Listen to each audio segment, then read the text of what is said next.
Hey, welcome back and thanks very much for taking the time to check out this vid. So today I want to talk about health in video games and how I'm handling it in my own game. I always found it weird how in games like Devil May Cry you see Dante get super murdered in a cutscene and then just be totally fine. Yet in the game he has a health bar and can take damage from just some fucking loser and it'll be game over, implying that he can die. And I always wondered, how's that supposed to work with what we know about the character in cutscenes and stuff. So in my game I've decided to kind of do away with the idea of having health altogether, so your character is indestructible. You still have a bar, it's just not health. Instead it's hubris, meaning your ego, like what you think of yourself. So if it's empty, it means that your character's just embarrassed by their own performance. You can still play on and beat the mission, but you won't get end of mission ranking. But you'll be able to just play on and practice that part of the mission that you were struggling with, where you might have died in a normal game.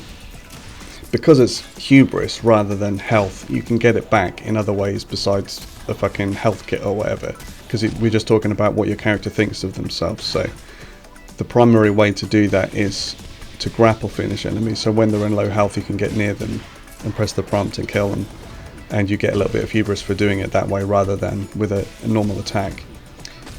Another important way to get hubris back is to use your high parts, which are like your super moves, and each of those has a set amount of hubris that they'll regain for you, but it's kind of balanced with what type of attack they are. So they might have better utility against the enemies, but then they'll have less hubris regained. So it's like, do you want to be flashy and get hubris back, or do you want to go straight full out offensive but not look as cool so you won't get as much hubris back? Then another tool you have is the taunt, which works as you might expect in other games like Devil May Cry and God Hand, and in that it fills up your super meter to use your super moves. But it also regains a little bit of hubris in my game. Makes you feel a little bit better about yourself to taunt people.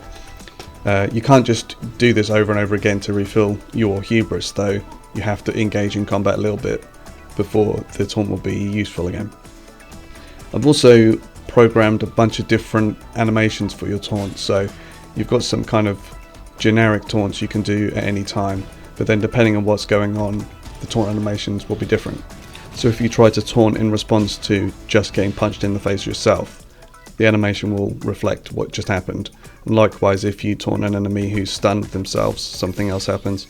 There's all sorts of little situations where I've kind of played around with that.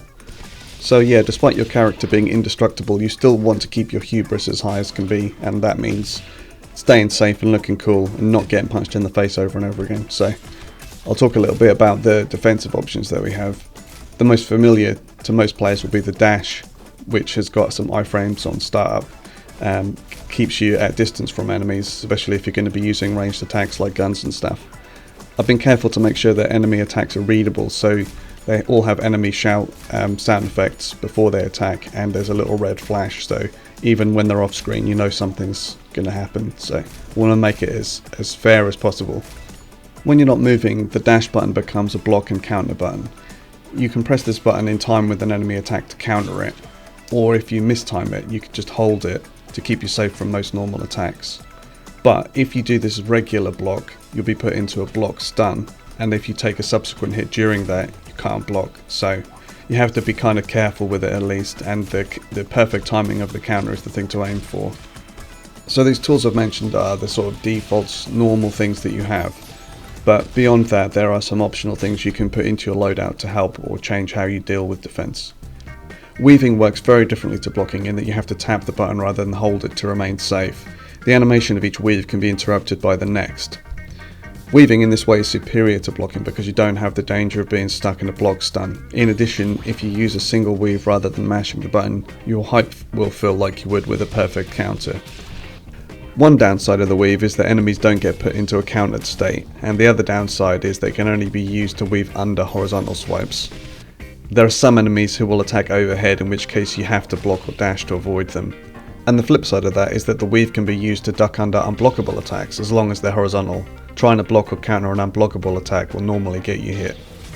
Another advanced technique is the counter punch. This is a much higher risk technique because it can't be mashed like the weave, and it also can't be held like the block, so you're forced to time it precisely. The payoff though is that it damages enemies as well as countering them, and in addition it can return enemy projectiles at them if you have the reactions for it. I'll talk more about fruits in upcoming videos, but they're basically perks you assign. Some of them have defensive properties like this one. It gives you a boost to your dash attack, but only in a specific situation.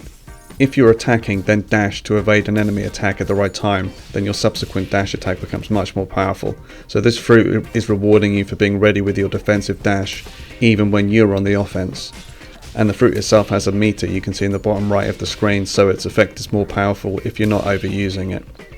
One other form of counterattack I can mention is the high parts, which have countering abilities. These high parts will still hit enemies regardless of when you use them, but they can have upgraded attributes if you do use them to intercept an enemy attack. So some of them will deal more damage and others will stun enemies and so on when you use them as a countering attack. So yeah, all these tools are optional, and I want to make it clear that you don't have to use all these things. I remember when I first showed the weave in a really old video, someone commented saying that this seems a bit overwhelming, that there's too many options, you know. But it's not a matter of you having to do all these things. You don't have to assign the weave, you don't have to even learn how to counter if you find the timing too difficult. They're just there for you to make the most of. If you are good enough to use countering, then use that. If you're struggling with that, then dash away, keep safe, keep distance, you know.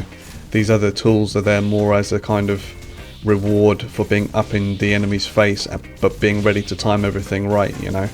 So yeah, thanks very much for checking out this vid. If you've got any questions, please feel free to ask, and yeah, I'll see you next time.